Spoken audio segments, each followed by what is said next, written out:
Chers sujets du royaume de France, chers amis, chers abonnés, bienvenue sur la chaîne de l'aventurier catholique. Alors certains ont pu voir qu'en début d'après-midi, j'ai publié une vidéo qui a disparu.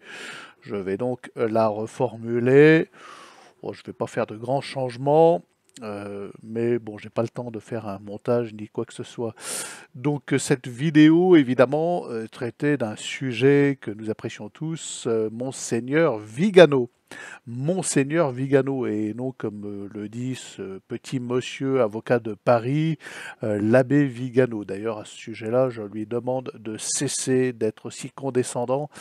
C'est parfaitement ridicule. Il ne sait rien, absolument rien de ce qu'a pu faire Monseigneur Vigano au sujet de son sacre d'évêque. Et il est parfaitement, Monseigneur Vigano, au courant de la brisure infligée en 1968 sur les rites, les sacrements, les rites d'ordination sacerdotale et de sacre. Donc je prierai à ce monsieur Abosite d'arrêter de qualifier Monseigneur Vigano d'abbé Vigano. C'est un peu énervant.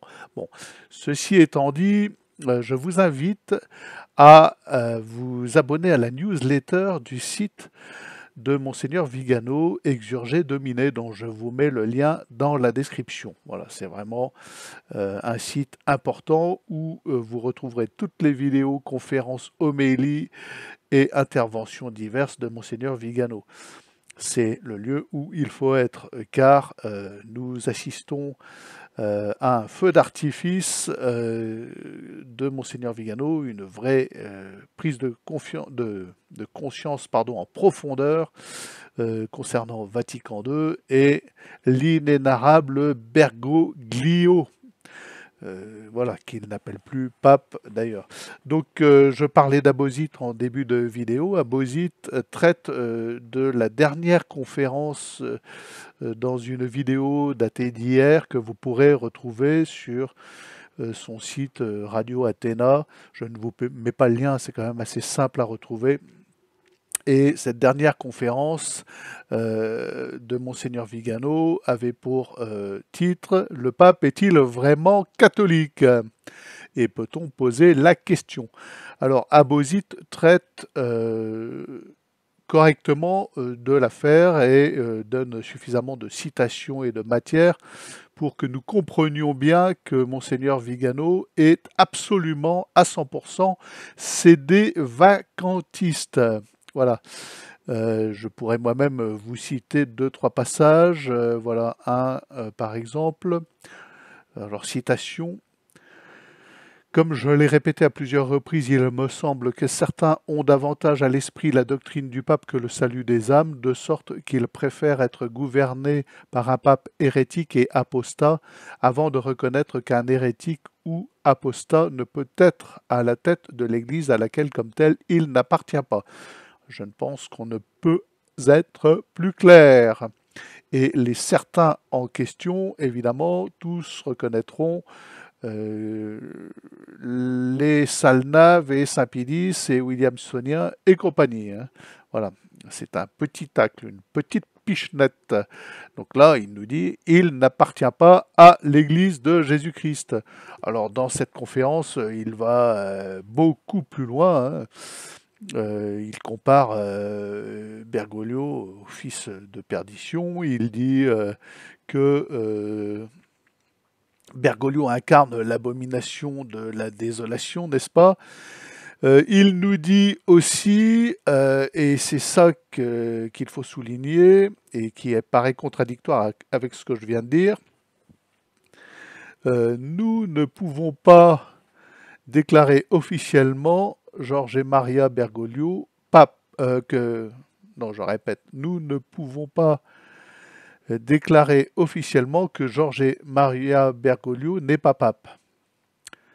Voilà, alors je vois déjà Salnave se trémousser et dire, voyez, on peut pas dire qu'il n'est pas pape. Bon, il vient sur 5 pages de nous démontrer qu'il ne considère pas Bergoglio comme étant le pape de l'Église catholique. Il se désolidarise même de manière très claire de toute obligation à l'obéissance vis-à-vis de Bergoglio, car Bergoglio n'appartient pas à l'Église catholique. Oui, il n'est pas catholique. Voilà.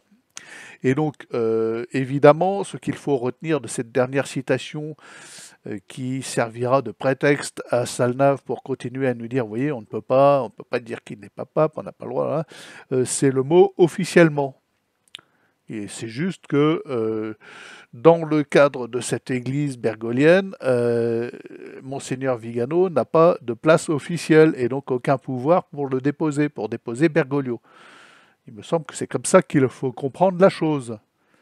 Voilà, donc avis à tous ceux qui prendront cette petite phrase, la détacheront de l'ensemble du contexte pour exprimer que on ne peut pas dire que Jorge Maria Bergoglio n'est pas pape. Si, on peut le dire, et je vous confirme que Monseigneur Vigano ne s'embête pas de le dire en long, en large et en travers. Hein. Bon. Donc, je ne pourrais pas vous mettre l'ensemble de la conférence euh, en commentaire ou dans la description, c'est impossible, elle est beaucoup trop longue.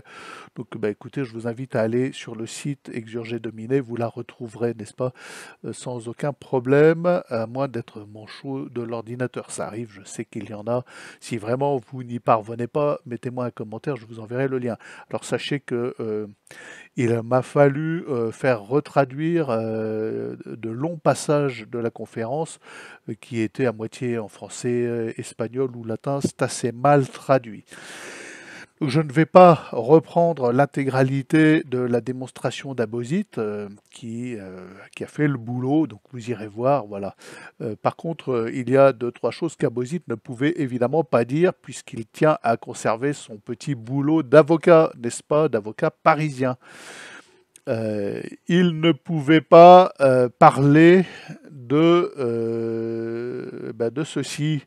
Donc je vais vous citer deux passages importants concernant la position de Monseigneur Vigano sur le sionisme, qui est totalement en décalage avec la position de l'Église conciliaire, bien entendu. Voilà, qui a reconnu Israël et qui a presque je ne sais pas, un ambassadeur israélien au Vatican. Voilà. Et pour Vigano, ce n'est pas acceptable, d'accord? Et il nous le dit en termes charitables. Donc, voici ce que nous dit Monseigneur Vigano. Alors, que je retrouve mon passage.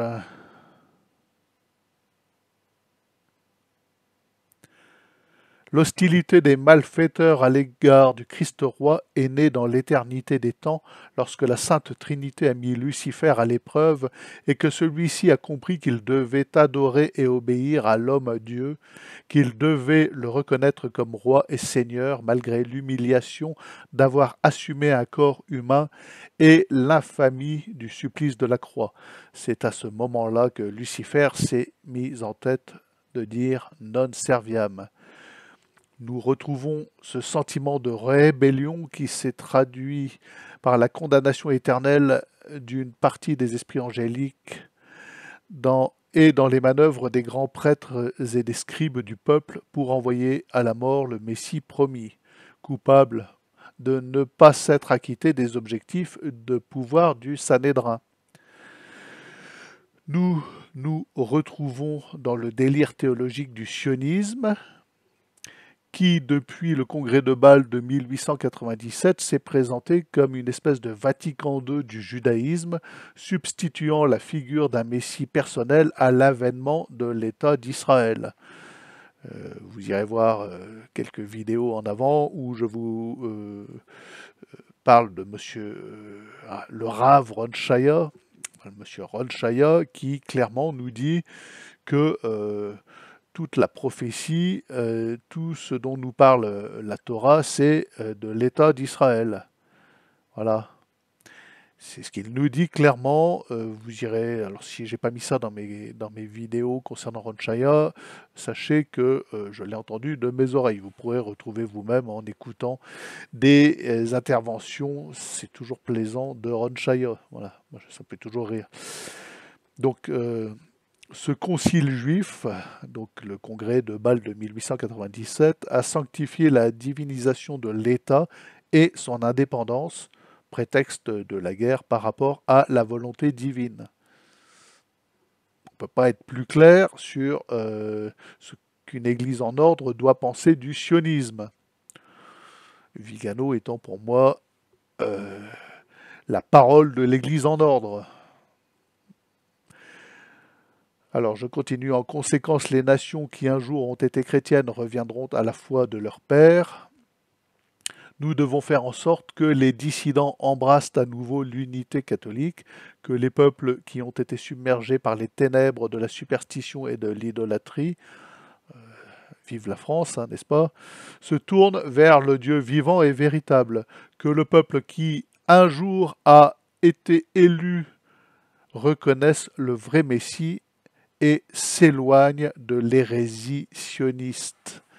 Voilà les amis ce que M. Abozit ne pouvait nous dire dans son intervention sur cette conférence très très riche de Monseigneur Vigano.